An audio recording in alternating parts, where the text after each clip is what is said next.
So in the different kind of e-commerce sites in China, okay, so there are different kind of platforms, horizontal platforms like Tmall, Amazon, QQ, and so on. And then most other platforms, there's been other speaker mentioned like Seal.com, Have You, and VIP Shop. There's verticals, and there's particular verticals, let's say on cosmetic, and a lot of others, those consumer electronics, media, fashion, after you've grown to a certain size, they become a horizontal seller as well. So they allow other brands to sell online, and not just from the original categories. They now cover almost everything for most of them. So you see brands, when they start to sell online, different brands have different models. So for example, you find UGG launched not long ago that in China. They sell from their own website online, and they also sell Tmall in a dual strategy. Some company would sell on them, especially more premium company, they will have a different merchandising strategy and different pricing strategy between their own website versus Tmall. Some they will maintain exactly the same thing.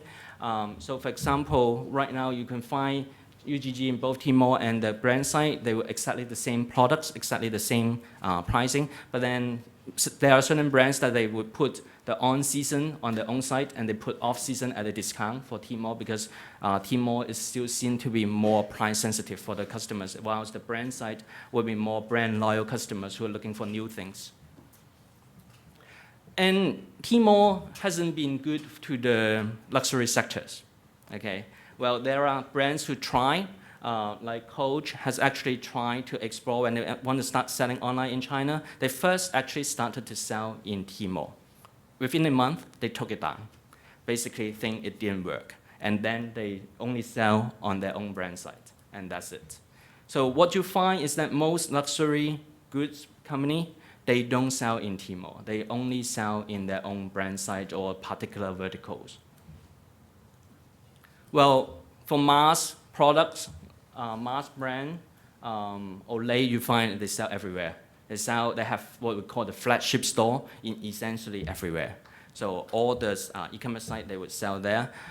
One thing is that it becomes hard to manage, obviously.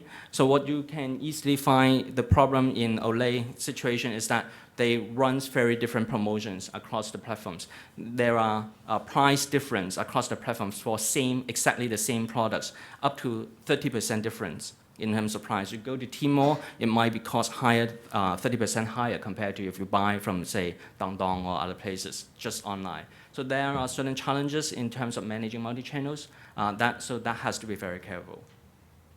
So if you take a look at this one, for different brands, when they decide to sell online in China, so most of the prestige cosmetic brands are selling in China online already.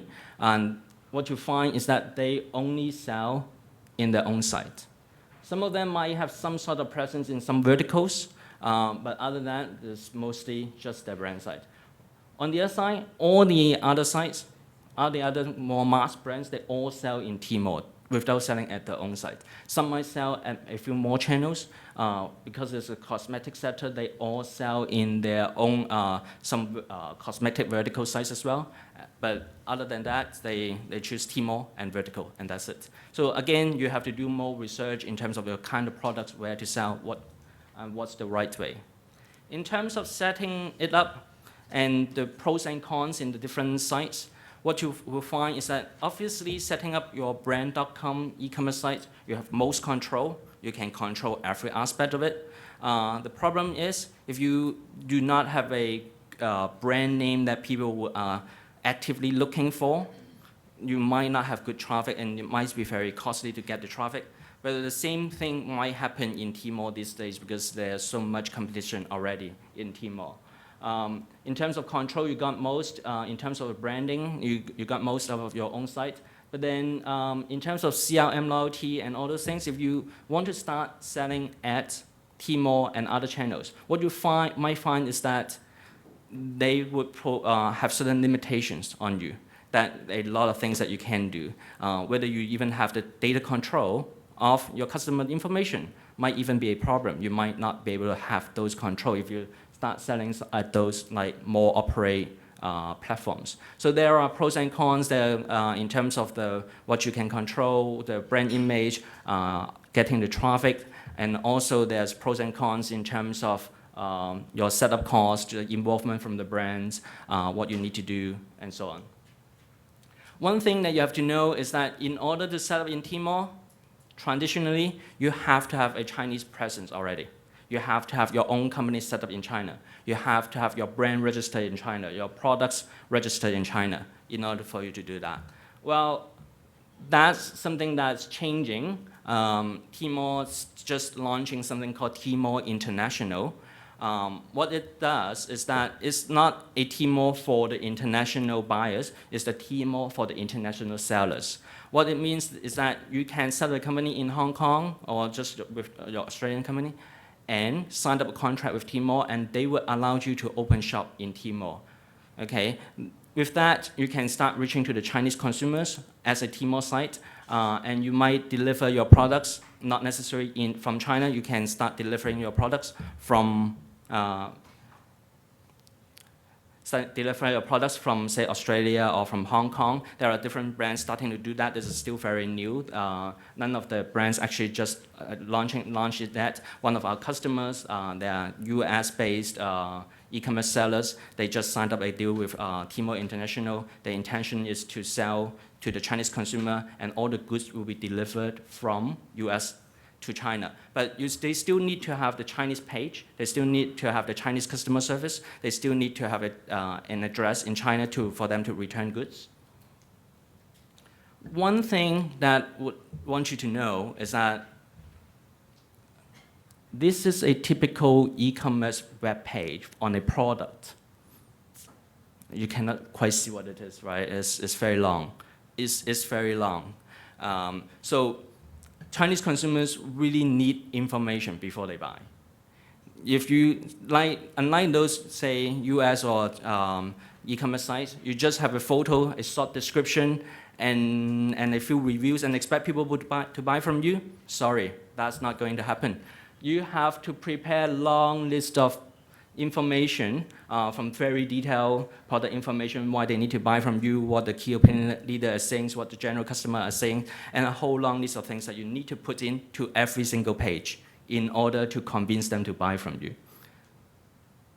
And of course, payment method is one other critical thing that you have to, if you sell in Tmall, the key ways is the Alipay, obviously. But then even if you want to sell at your own site, Alipay is the one. And apart from Alipay, people will pay directly from the bank or China Union Pay. You need to have a China, payment gateway that accepts the payments that people really use. One key difference between Alipay and PayPal, if you've been accepting PayPal, is that Alipay will escort your money until customer confirm that they are satisfied with your goods. That's the key difference. And that's how Alipay beat PayPal so much in mainland China. Another thing, if you want to sell in China, as a Chinese company, you need to issue FilePal, okay? FilePal is the invoice in China, but this is not a typical invoice. It's not just sending an email, a casual email, and call it an invoice. They don't accept that.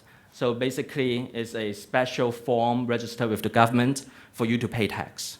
Okay, so this is the kind of invoice. Legally, if you have a Chinese company to sell in China, that is something that you need. Live chat is a must in China's e-commerce site. You need to have someone who can speak Chinese and answer them their questions before they make a purchase. People, unlike those from the West, people don't just go into a site, think it's nice, and okay, let's buy it. They will have to talk to someone first. And they will ask whether you have stock, really have stock. They don't trust the number that you show on the website. They will ask you whether you have stock. They will ask you whether they get the discount. They will ask you a number of things before they make a purchase. Well, fulfillment and logistics. Well, you've seen the first photos. Okay, well, it's still probably like that, but it's been getting better and better. In the past, there's no proper warehouse that anyone who's an e-commerce agency will have a space and they call it warehouse and they ship for you. And now certain big players like Amazon has set up the Amazon fulfillment centers, and other delivery companies are getting better and better as well in terms of their services. Right now, because of the Double 11s, companies, especially these delivery companies, they would do stress tests, they would do provisioning months before that the day happened. So there are different bits and pieces. Most of these would require some sort of China flavor in order to get it right in China. So you might, in order for you to sell in China, you might decide whether you do it all yourself. You might outsource everything to a third party. You might choose and bit the pieces. Depends on what you have already in here or in China. So we've talked about setting up things. Once you set up, where's the traffic, where's the sales, how you communicate with your customers. I'm not going through in very detail on that one, but one thing you need to know, just like every other speakers have been talking about, China is very different. So you got a different directory system, different search engines, different display ad methods, different comparison shopping sites, different affiliate programs, social media, and everything. So you need to know that in order to sell in China, you need to deal with all these local platforms. And all of these, just to say, is for your brand.com website. If you sell in Tmall, there's another ecosystem. Okay, so Tmall has its own search engines, PPCs, Tmall has its own everything, basically. Well, one thing is that November 11th is the key date. That's $3 billion in transaction just in one day. So people in China are really frenzy about this. Originally, it's just a Taobao Tmall day. Now it's the whole e-commerce day for China. So it's become the Black Friday. It's actually surpassed Black Friday in China, in the States. And you can find people frenzy preparing for that. So they, months before, they say how they commit to sell, prepare for that day, whether they are ready. In fact, what people usually do, they create a provisioning in terms of the sales. They create specialized SKUs at special price just for that day. They accept pre-orders. They train their customer service, and they also prepare that in the case that customer complains, which they will, because there's a sheer amount of orders that they receive, like hundreds times more than a typical day. So certain situations they will receive complaints. And so basically they will also prepare a lot of things just to make sure if the customer complains, they will have a way to satisfy them. So as a recap, you need a Chinese consumer strategy in order to sell in China. You need to decide what is the right platform, what is the right channels, and the channel strategy for you to sell in China. You need to set up an operation model, make sure that it really tailored for the Chinese audience from the user experience perspective, from the customer service perspective, from the fulfillment perspective, everything. And you need to be able to really have a strategy to acquire customer, convert customer, and retain customers in the Chinese context. And that's all we have. So a quick slide about us, ClearGo. We are an brand e-commerce agency that help our customers to sell online. So from planning to setup to ongoing growing of your e-commerce business, that's what we do, and some of our customers. So that's it.